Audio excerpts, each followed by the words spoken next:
तो प्रिय विद्यार्थी सभी को जय श्री राधे कृष्णा। जैसे कि आप जानते हैं, मैं अपने चैनल दिव्यांशी क्लास 96 लगातार आपको हाई स्कूल गणित की वीडियो के माध्यम से प्रश्नों की श्रृंखला लगातार करा रहे हूं, जिसमें हम व्रत चल रहा है, हमारा चैप्टर नंबर 10 है और हमने प्रश्नावली 10.1 कवर कर ली है और 10.2 में भी हमने 4 सवाल कवर कर लिए। आज की वीडियो में प्रश्न नंबर जो है वो 5 से आगे की हल करेंगे और इसमें जो इम्पोर्टेंट क्वेश्चन है वही आज हम उन पर ही डिस्कशन करेंगे, उनका ही हल करेंगे। और नेक्स्ट वीडियो में यानी अगले दिन हम जो है वो चैप्टर नंबर 11 जो वृत्तों से संबंधित क्षेत्रफल है उस पर हम चलेंगे। ठीक है, उस पर जो उसका बेसिक होगा, फंडामेंटल होगा, उसको हम पहले आप बताएंगे उसको कल की वीडियो में। लेकिन आज के जो इम्पोर्टेंट क्वेश्चन है वो हम वृत्त से संबंधित करा रहे हैं। तो ये क्वेश्चन क्या है कि सिद्ध कीजिए कि स्पर्श बिंदु से स्पर्श रेखा पर खींचा गया लंब वृत्त के केंद्र से होकर जाता है। ये सिद्ध करना है। आइए इसको हम देखें। एक वृत्त है और वृत्त का एक केंद्र वो है, एक अन्य केंद्र मान लिया कि ये, और एक बाहर कोई बिंदु P है और स्पर्श बिंदु क्या है। तो आप देखेंगे इस तरीका से ये लाइन चाहो तो एक स्पर्श रेखा ये पूरी कर लो, इसको ऐसे कर दो, ये A और ये आपकी B। देखिए AB एक स्पर्श रेखा है, एक थियोरेटिकली स्पर्श रेखा है और बिंदु जहां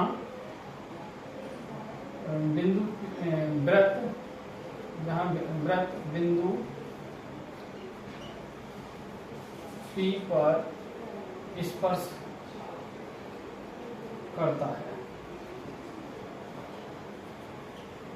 अच्छा, इसका अब ये स्पर्श करता है। अब आप लिखेंगे मैंने P से स्पर्श रेखा पर खींचा गया लंब, P से स्पर्श रेखा पर खींचा गया लंब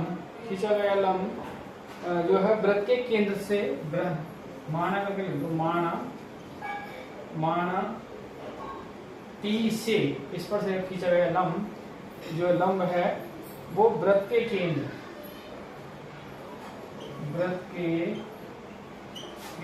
O डैश, हमने मान लिया कि ये O डैश से होकर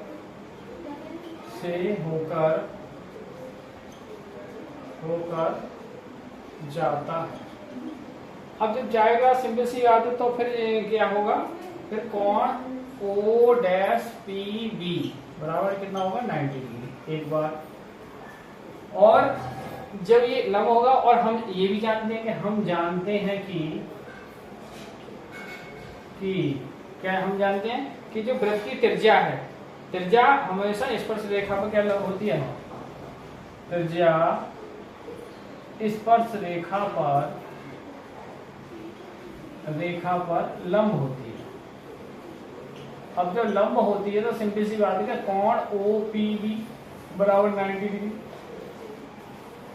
आप देखो, आप समीकरण 1 और 2 से ये 90 डिग्री, ये भी 90 डिग्री, तो आप क्या लिख सकते हैं, समीकरण 1 व 2 से O डैश PB बराबर होगा कोण OPB भाई 90 डिग्री क्या, तो सिंपल सी बात है दोनों। और जबकि आकृति में क्या होगा, आकृति में स्पष्ट है, आकृति से स्पष्ट है कि जो कोण O डैश PB होगा वो कम होगा कोण OPB से। लेट गो, क्योंकि आप देखें झुका हुआ है, जब कम होगा तो ये संभव ही नहीं है। इसलिए अब देखिए थोड़ा सा और इसमें लिखना पड़ेगा, आप इसे नोट करें। यहां से मैं आगे शेष करा रहा हूं।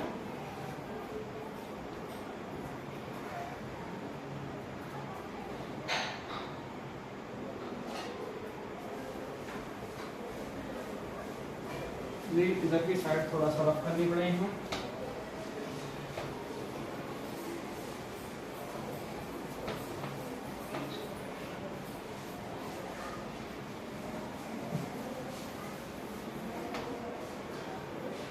अब आप क्या लिख सकते हैं, आकृति से स्पष्ट है कि भी कोण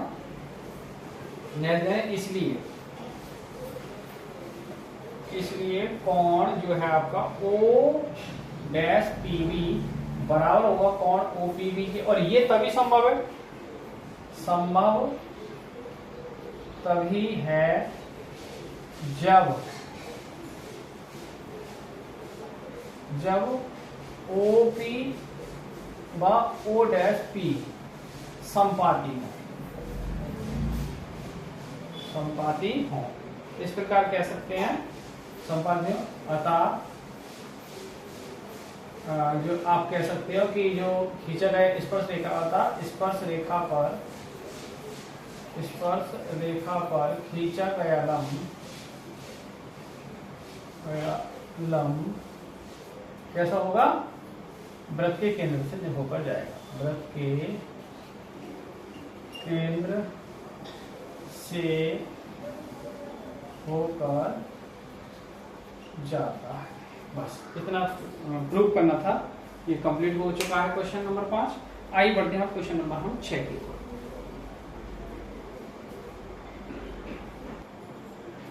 क्वेश्चन नंबर जो 6 है वो एक बिंदु ए से एक वृत्त के केंद्र से 5 सेमी की दूरी पर है। वृत्त पर स्पर्श रेखा की लंबाई 4 सेमी है, तो वृत्त की त्रिज्या ज्ञात कीजिए।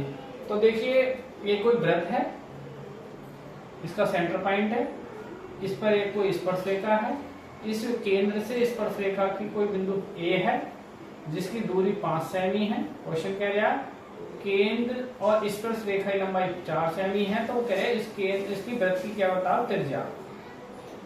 वृत्त की त्रिज्या पूछ रहा है कि वृत्त की त्रिज्या ज्ञात कीजिए। बड़े क्वेश्चन इस तरीके का सवाल आ सकता है और आया हुआ है। तो देखिए हम जानते हैं कि जो भाई त्रिज्या है वो उस पर स्पर्श रेखा पर कैसी होगी, लंब होगी, यानी O B perpendicular to A B. वो भी लंब है ए बी पर, और लंब है तो 90 डिग्री कोण, और 90 डिग्री का कोण बनेगा वो ये सामने वाली भुजा कैसे हो जाएगी, समकोण हो जाएगी। तो पाइथागोरस प्रमेय से समकोण त्रिभुज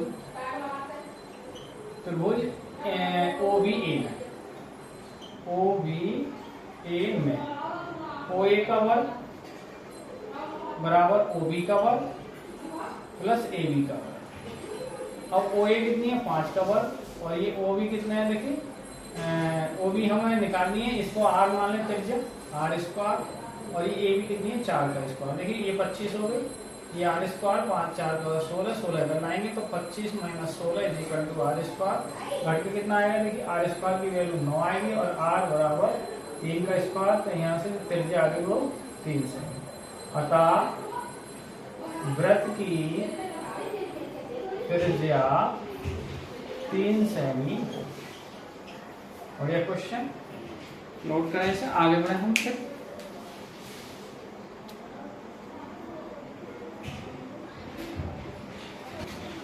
देखिए क्वेश्चन 7 है, 2 सकेंद्रीय वृत्तों की त्रिज्या 5 सेमी और 3 सेमी है। बड़े वृत्त की उस जीवा की लंबाई ज्ञात कीजिए जो छोटे वृत्त को स्पर्श करती है। देखिए क्वेश्चन नंबर जो है आपका वो 7वां है। एक वृत्त है और इसके अंतर्गत एक छोटा वृत्त। अब क्वेश्चन कह रहा है कि जो बड़े वृत्त की तो है जीवा और छोटे वृत्त की क्या है, स्पर्श रेखा। इसका केंद्र होगा, दोनों केंद्र एक ही है, इस पर लंब डाल लें इस तरीका से, ये O, ये A, B, इसे बिंदु P मान लें।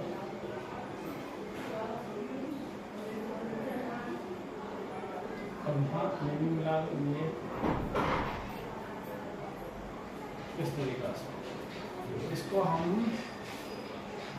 कुछ क्या की तरह हम कह रहे, तो हमें तो ए बी की नंबर बतानी है। अब आप देखें क्वेश्चन कह रहा है त्रिज्या जो है बड़े वृत्त की त्रिज्या, बड़े वृत्त की त्रिज्या बड़ी आर मान लो, और यानी ओ ए मान लो, प्रकार से ओ ए बराबर ओ बी बराबर 5 है, और छोटे वृत्त की त्रिज्या, छोटे वृत्त की त्रिज्या देखिए, क्या इसे कह दो फिर, या इसे कहो पी क्यू, ऐसा कह दो एम और इसे एन। छोटे वृत्त की त्रिज्या हो जाएगी ओ एम बराबर ओ एन बराबर छोटी आर कह दो, जिसे बड़ी आर कह सकते हो आप। कितनी है छोटे वृत्त की त्रिज्या? 3 सेमी। अब आप लगाइए समकोण त्रिभुज।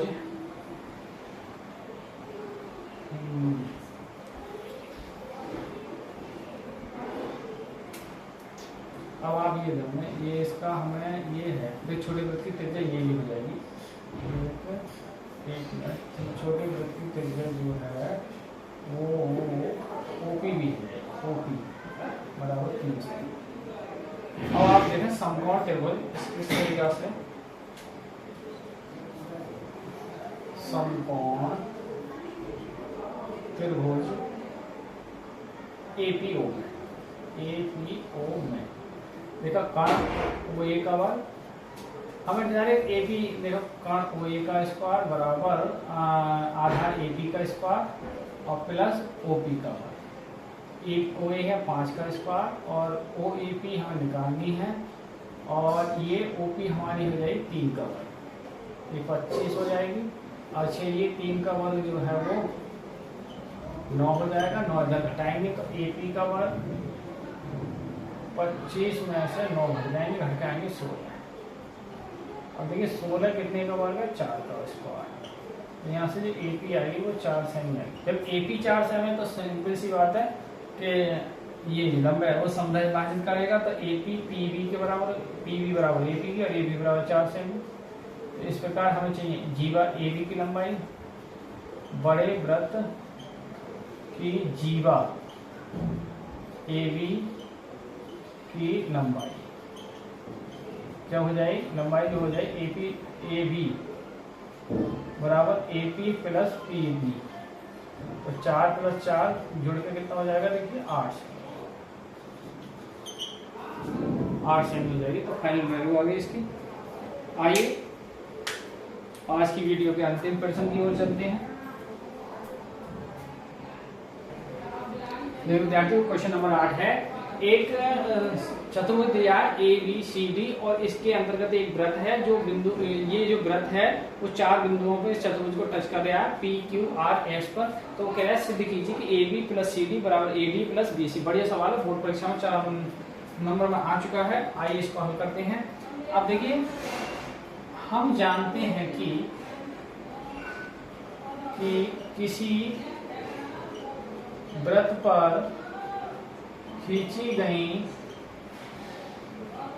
स्पर्श रेखाएं समान होती हैं।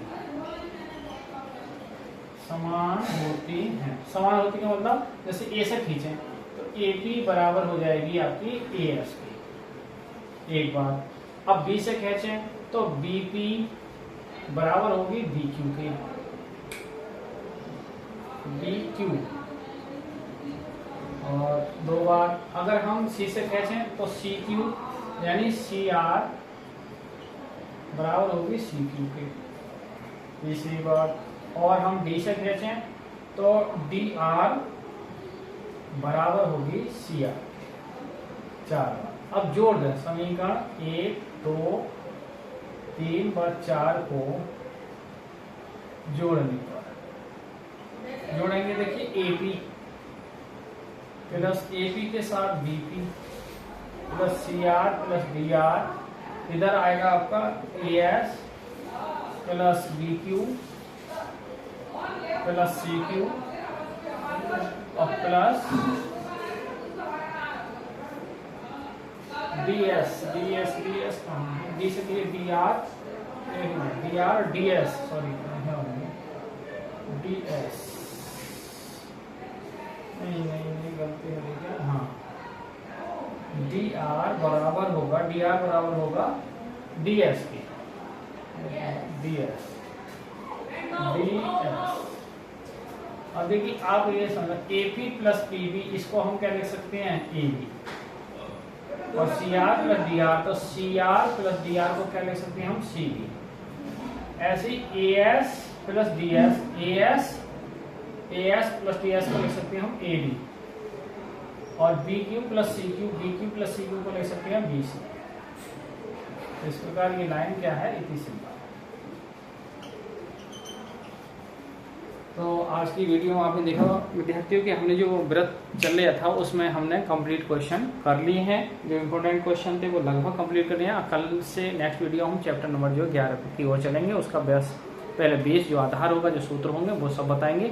तो आज की वीडियो को यहीं विराम करते हैं। सभी को जय श्री राधे कृष्णा, जय हिंद, जय भारत।